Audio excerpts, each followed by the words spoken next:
Welcome to Blood in the Snow Radio, where we give you the latest news and interviews with the best in Canadian genre cinema. Here are your hosts, Robert Bellamy and Festival Director Kelly Michael Stewart. Bits Radio is back on the air. I'm one of your hosts, Rob Bellamy, and Kelly is not here yet. We'll let people draw their own judgment from that. I'd like to get you to introduce yourself and the project that you're with. Sure. I'm Alex Vance. I'm a writer-director, and my project is Cryptid. Cryptid, and it's part of the Horror Lab, isn't it? It is. Yes. Tell me a bit about that process, because it's, well, I say fairly new, but it's been around for a few years. Mm-hmm. But it's always interesting to hear how people go through it. Yeah, it's a crazy intensive lab. Like, you kind of hit the ground running from when you start, but it's incredible. I loved it. First day, we kind of have a pitch practice where we go through our slides and just get a feel for the stage. And then right after that, there's panels. So all day we're in panels. And then the second day is pitching. And then I think there are panels after the pitching. My brain is starting to turn to mush because I've had so many meetings. And then the third day we have the panelists and / mentors talk to us for 2 hours in groups of 4. And we can talk about their careers or have specific questions about our projects or our pitches. And then after that, we have one-on-one meetings. So we had 12 meetings for each 20 minutes each with, I think we did it 3 times. We took 1 or 2 breaks. I can't remember. Wow. It's a lot. Like you said, you hit the ground running. Yeah. But it's basically, hopefully from start to finish, you are ready to pitch your project to some execs. Yeah, definitely. Yes. And how has that worked with Cryptid? Oh man, it's been really eye-opening because I also started it's a feature film, but I originally concepted it as a short. And so a lot of feedback that I've been getting is to kind of, skip that short and go right to the feature just because I have done a lot of shorts already. And, if I'm applying for funding and I get funding, maybe put that towards, the feature version instead, which I'm, taking to heart. But we'll see how the cards lay out after this and what opportunities arise. But so what is Cryptid? Let's do the pitch. Yes. All right, here we go. The logline is, mixed Métis woman, romantic night turns monstrous when a stranger's bite awakens an ancient hunger within her. Oh, so okay. Essentially it's a woman who gets possessed by a Kamuwachik, which is a Métis cannibal spirit. And it is kind of flares up and bubbles up with feminine rage. So when she kind of feels this feminine rage, the monster kind of takes hold of her, and she ends up killing and eating the awful men in her neighborhood and community. So this is almost vigilante type stuff. A little bit. It's revenge. Community service. Yes, exactly. I guess don't pitch it that way, but yeah. Hey, everyone loves a good revenge story, right? Right. It was inspired by, I parallel her monster transformation to my experience being pregnant. I had a very tumultuous pregnancy. I was very sick, very exhausted. And then when I kind of came out of that, the cravings and the hunger was very crazy. And I thought, pregnancy is a violent transformation, kind of like being possessed by a cannibal spirit. So I constantly relate it. Yes. Yeah. I do get your comparison. I guess I was being facetious there, and I apologize. No. But yeah, I do understand what you mean, because the pregnant body does go through massive changes. Mm-hmm. So I could see the connection there. Mm-hmm. Now, if you do get your funding for this, what do you picture? Is this a feature? I guess you said it was a feature, mm-hmm. But would this ever be considered a show you could turn it into?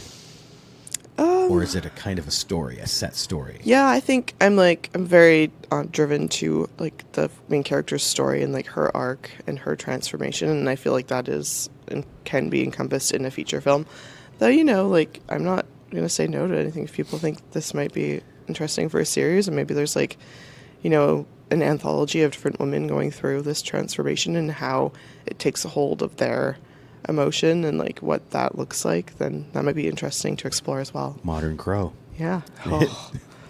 I just watched that movie for the first time this year. The original? Yeah. Oh, isn't that a great movie? Oh my God. It I didn't know what to expect. I know it kind of, sensationalized, not sensationalized, but it influenced a lot of pop culture from that time on and forever. But, it's iconic, and like it holds up, and Brandon's just amazing in that, and it's so tragic what happened. But it does fit your idea, because it is about that transformation and, well, I guess revenge, for lack of a better word. But yeah. So it could very well be, especially if you went, see, you don't even have to look at television for that. You could have movie. Sequels, Yeah. make that sequel money. Exactly. So what made you decide to make this project now? So last year when I was pregnant, I made 4 short films, because I was crazy and thought that I would never do anything again after I had a baby, which is completely untrue. Women can do anything, mothers can do anything, parents can have lives, especially mothers who, you're expected to be like the primary caregiver. But, I'm a creative, and if I don't do this, then I just feel awful about myself. So Stereotypes are only stereotypes because people let them be.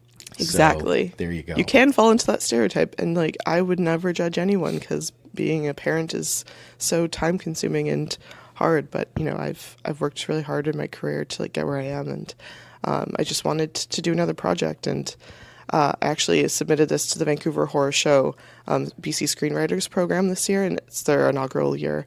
And I just kind of went in being like, I want to submit one short film or like one short script and see if I get in. And then I kind of just came up with this idea really quickly and wrote it and got in. And then I had a friend that went to BITS, I think last year, the year before, and he raved about this program. So I was like, I really wanted to come here the last couple of years. So I applied with this, like not having a feature script ready yet, but I had a pitch package and I had an outline for the script, and I got in. So I just kind of rushed to like write that first draft. So is this your first time at BITS? It is. What are your thoughts so far? Oh my gosh, it's so much fun. Like I've been to a couple screenings, and the work is incredible, and everyone's just so friendly, and I love horror films, so I'm in good company. But yeah, and I'm not really out in Toronto much because I'm from Vancouver, but I'm really happy to be here and get to meet so many awesome people. And you meet people in the business. I think that's what I love about this festival more than others, is that anyone you bump into or talk with or anything, their films. Like their films are either in it, or they've been in it, or they want to be in it, and you communicate film. Exactly. So that's excellent. I hate that. There was a question I was holding on to, and I got to the end and I forgot it. So Okay. you had mentioned you had done other shorts. Do you have any short ideas coming up, or are you just now focused on the feature? Oh, what's funny? So I did the roundtables yesterday with, the different distributors and, like Purple Dog and all that. And I met Louis from what's it called? Found TV. Sorry, my brain's a little slow today. And, he was talking about found footage. It's so cheap to shoot, and, there's such a market for it. And I was just like sitting there thinking, I'm like, because I had been concepting another like short film with like a collaborator of mine, and a friend of mine will direct, and I usually write and produce. And I texted him, I was like, we're not making a short. We're making a found footage feature. We were talking about that last night. Oh, really? Yeah. Yeah. Right. Yes. Yes. We did. And see, those can be so much fun, because a lot of times, at least the ones I've worked on or seen, a lot of the script is just formulated, and they make it up as they go, which brings a lot of surprises. And do you have that kind of thought in mind, or do you have a script that you might want to follow? I think I would kind of have a rough script, just like, I just listened to a podcast, it's called What Went Wrong, about, they talk about just like how hard it is to get movies made, let alone a good one. And they talk about the Blair Witch Project.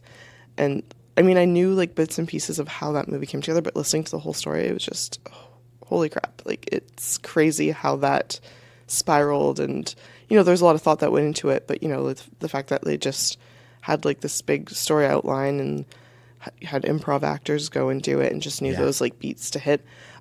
You're really relying on your actors to be great improvisers. So it'll depend on like who we think we can get for cast, but I would like to kind of write out that kind of story arc and have those pivotal plot points to get to.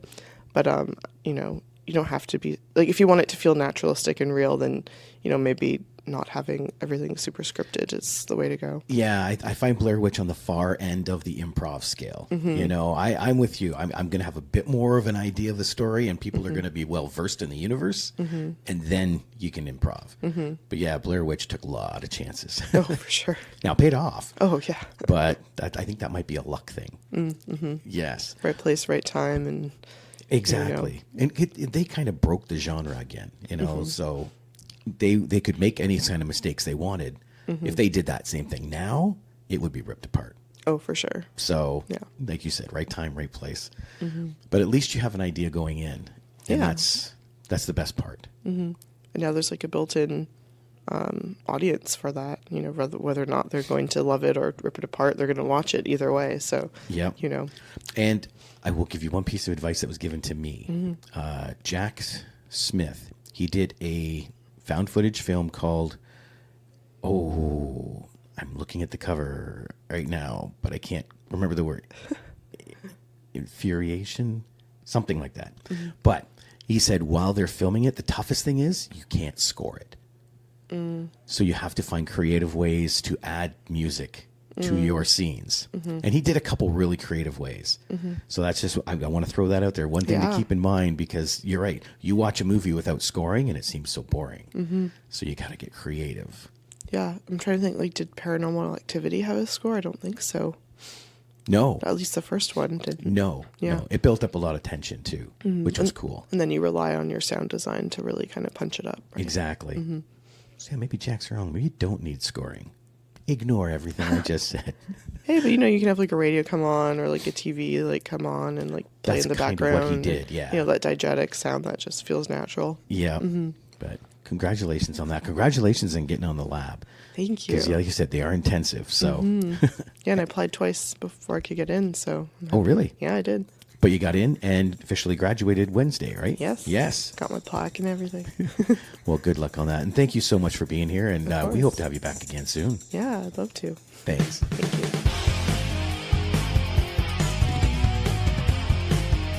Join us next time for Blood in the Snow Radio. Bits Radio is a production of Three Evil Cats Productions in association with the Blood in the Snow Canadian Film Festival. For more information and to listen to other episodes, visit bloodinthesnow.ca and tweet us at BitsFilmFest. Music by Jan Gorman, produced and edited by Kelly Michael Stewart. I am Eduardo Correa Lima. Till next time.